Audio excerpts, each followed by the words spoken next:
2025. Elle avait été convenue entre le président Bassirou Diomaye Faye et le directeur général adjoint du FMI. Une réunion vidéo préparatoire entre le FMI et les services du ministère des Finances s'est tenue sans Cheikh Diba. Information la bu Madiambal Diagne partagée sur X. Lan la lay inspiré. bu fekkee li mu wax am na que Cheikh Diba n'y était pas, ça pose problème.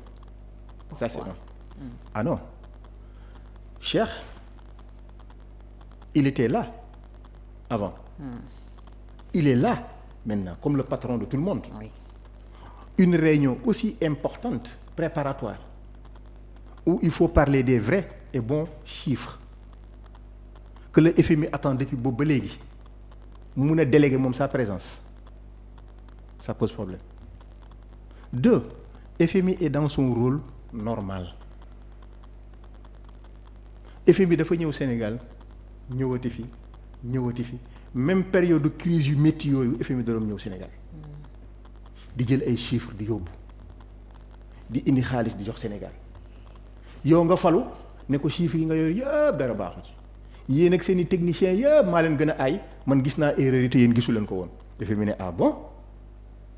Et ils ont fait du département Afrique et particulièrement agents yi nga xam ne ñoom ñoo doon gérer Sénégal ils en ont fait des risées dañ leen a ridiculiser ñooñu du ñu nangu loolu tant que waxoo leen wane lu leer nañ parce que ñoom jàpp nañu ne la ñu yor c'est du bon yow nga ne leen li ngeen yor c'est faux te ba tey prouvé wuloo ko.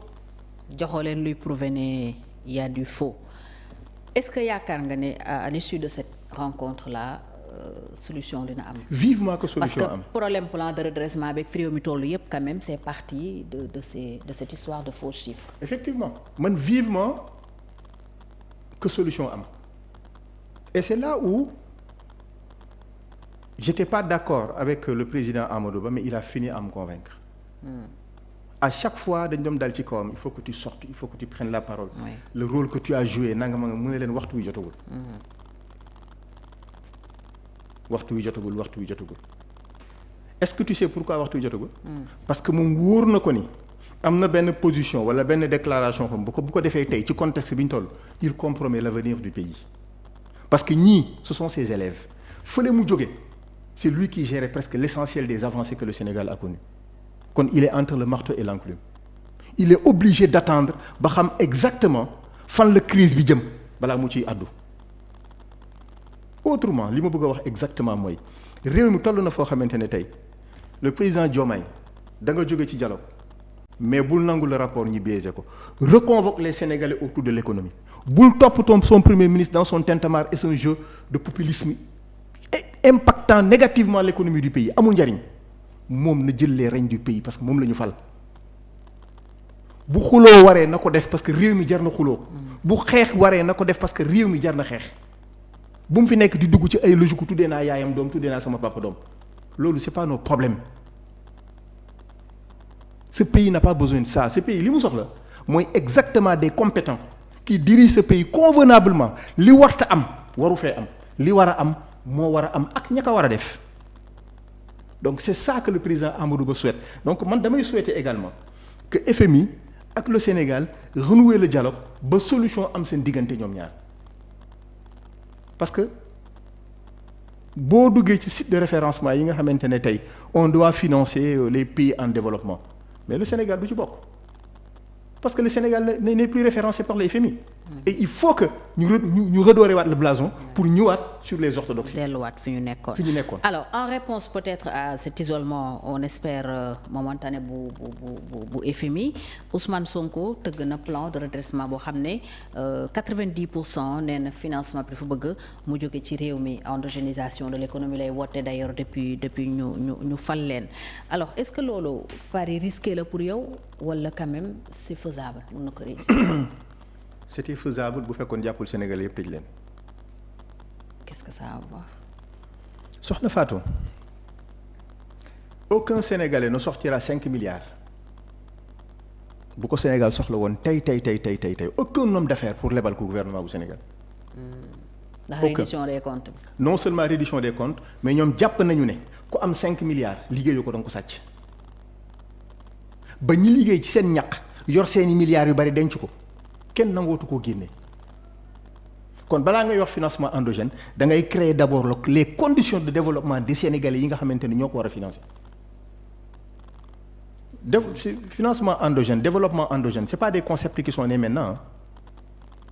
Non man mémoire bi ma présenté à l'université de Poitiers sur le financement du développement local c'est l'endogénéisation du développement laa fa développé et loolu c'était en 2007 2008 2009 moom c'est en 2025 qu'il se gargarise de nous parler de financement endogène nit ñi ils ont développé ces concepts-là ils se sont apparentés à ces concepts-là depuis très très longtemps et l'exemple dans le monde de développement endogène c'est le Canada na dem Canada inspiré wu ci. est-ce que li mu tëgg nii pour yow mën na dox. mais fan lay doxee mën na amee 90%. c'est pas possible mais bon du tam ci ay impôt rek la ko yaakaar par exemple nar nañu valoriser des actifs de l'État ay suuf ak yeneen yoo xam ne mun na génne à hauteur de plus de 1000 milliards 1124 milliards ci ay fonciers yooyu yoo xam ne dañ koy louer. et 50 milliards pour la réduction du train de vie de l'État 50 milliards. mën nañu def lu ëpp. serrer la ceinture mais nous pas de souci nous on va grignoter 1 million fii 2 millions fële bu mot 50 milliards ñu yokk ko ci soi-disant plan de financement bi. tout ce que l'État englouti. xoolal l'état d'exécution budgétaire seen rapport d'état d'exécution budgétaire bi ñu ko publier 2 milliards. d'investissement au nom de l'État tout le reste c'est fonctionnement. yow ci fonctionnement boobu yëpp qui a englouti plus de 5 000 et quelques milliards yow 50 milliards kese nga ci mën a grignoter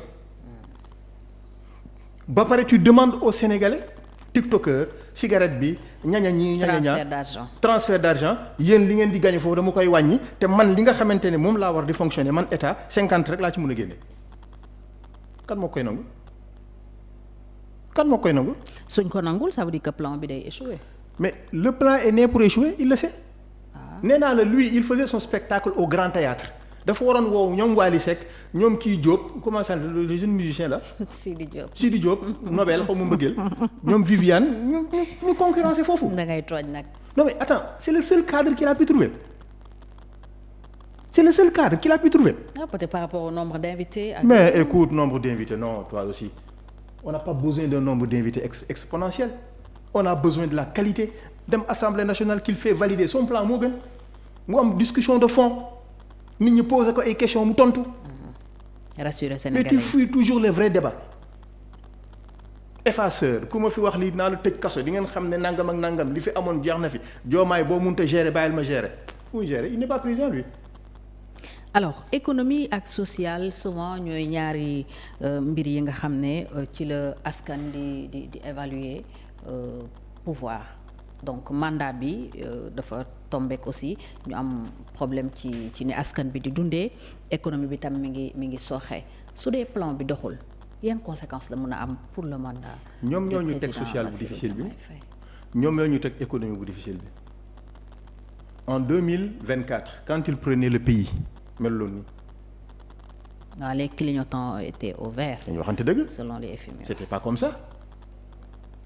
au moins di nga ci gis benn famille boo xamante ne amul doom bu ko dimbali amul benn source de revenu fixe mu doon bénéficier des bourses de sécurité sociale tey nga ñëw arrêté loolu il va souffrir et li ci gën a graaw du loolu ils ont dépensé l'équivalent de 99 millions dans la région de Casamance pour soutenir soi-disant les retournés de la rébellion te ki def loolu c'est la direction de la sécurité sociale c'était comme si dañoo détourner xaalis bi ñu waroon a jox les pauvres sénégalais yóbbu ko Casamance ils l'ont fait pourtant ça a échappé au contrôle des gens plus de 90 millions 99 millions. coow nañ ko fi mais après. léegi kon dafa ne dañuy auditer les bourses familiales. mais audit bi gën a yéex